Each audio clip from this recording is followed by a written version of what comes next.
Assalamualaikum warahmatullahi wabarakatuh. Selamat malam dan Om Swastiastu. Perkenalkan, nama saya Nekutu Desitasari dengan NIM A321224041. Program Studi Pendidikan Pancasila dan Kewarganegaraan Universitas Tadulako. Baiklah, di sini saya akan membacakan hasil diskusi pertemuan pertama mata kuliah Sistem Pemerintah Daerah dengan dosen pengampu Dr. Andes Hasdin SPD MPD yang berjudul Ketentuan Umum dan Pemerintahan dan Pembentukan Daerah dan Kawasan Khusus. Baiklah, yang pertama, jelaskan ketiga asas penyelenggaraan pemerintah daerah dan contohnya dari asas tersebut. Jawabannya, asas desentralisasi adalah sebuah penyerahan wewenang. Penyerahan tersebut dilakukan oleh pemerintah pusat pada pemerintah daerah. Contohnya, perencanaan pembangunan. Pemerintah daerah berhak untuk mengelola anggaran pemerintah seperti APBD untuk pembagian sektor seperti pendidikan, kesehatan, dan lainnya. Yang kedua, asas dekonsentralisasi adalah sebagian urusan dari pemerintah yang menjadi wewenang pemerintah pusat daerah, contohnya pengawasan pelaksanaan kebijakan pusat, pembinaan dan pengawasan penyelenggaraan pemerintah daerah, kabupaten atau kota. Yang ketiga, asas tugas bantuan adalah penugasan dari pemerintah pusat kepada daerah otonom untuk melaksanakan sebagian urusan pemerintah yang menjadi wewenang pemerintah pusat kepada daerah kabupaten untuk melaksanakan sebagian urusan pemerintah. Contohnya pelaksanaan program nasional di daerah dan penanganan bencana alam. Yang kedua, apakah pemerintah daerah memiliki cukup kewenangan untuk mengelola provinsi daerah sendiri? Jawabannya, pemerintah daerah khususnya tingkat provinsi memiliki kewenangan yang cukup signifikan untuk mengelola daerahnya sendiri.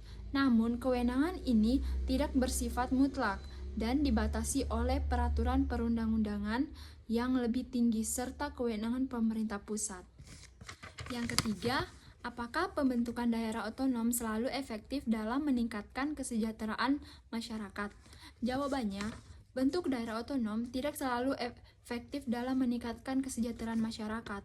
Meskipun tujuan utama dari pemekaran daerah adalah untuk mendekatkan pelayanan publik, mempercepat pembangunan realitas di lapangan seringkali menunjukkan hasil yang beragam dan tidak selalu positif. Yang keempat, bagaimana pemerintah dapat memastikan bahwa daerah baru memiliki kapasitas dan sumber daya yang cukup untuk mengelola pemerintah dan pembangunan? Jawabannya, pemerintah memiliki mekanisme dan strategi untuk memastikan bahwa daerah otonom baru memiliki kapasitas yang cukup dan sumber daya yang cukup untuk mengelola pemerintahan dan pembangunan. Langkah-langkah ini melibatkan perencanaan yang matang sebelum mekar, pendampingan dan transfer sumber daya setelah memekarkan serta pengawasan dan evaluasi berkelanjutan.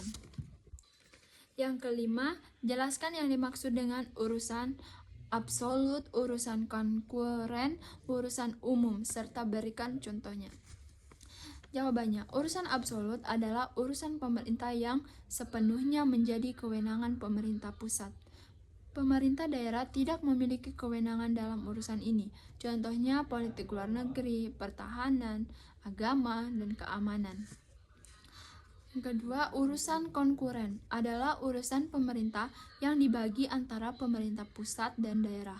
Urusan konkuren dibagi menjadi dua, yaitu urusan wajib, contohnya pendidikan, dan urusan pemilihan.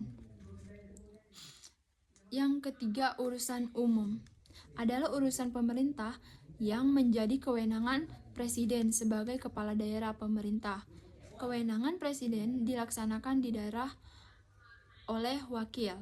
Contohnya, pembinaan wawasan kebangsaan.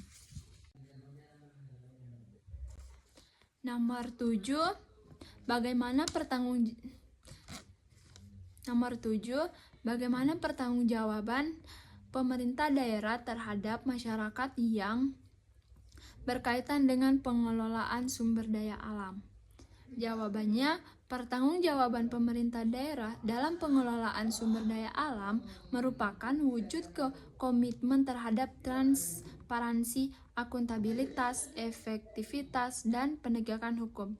Jika ada pelanggaran atau penyalahgunaan sumber daya, pemerintah daerah harus menindaklanjuti dengan mekanisme hukum. Yang kedelapan, apakah wilayah Bahodopi termasuk kawasan khusus? Serta apa yang menandakan Bahodopi merupakan kawasan khusus? Jawabannya, wilayah Bahodopi termasuk dalam kawasan khusus, tepatnya sebagai wilayah dari kawasan industri strategis nasional. Tanda bahwa Bahodopi merupakan kawasan khusus yaitu adanya kawasan industri terpadu dan dominasi aktivitas industri berat seperti nikel, baja tanah, karat, bukan sebagai wilayah permukiman.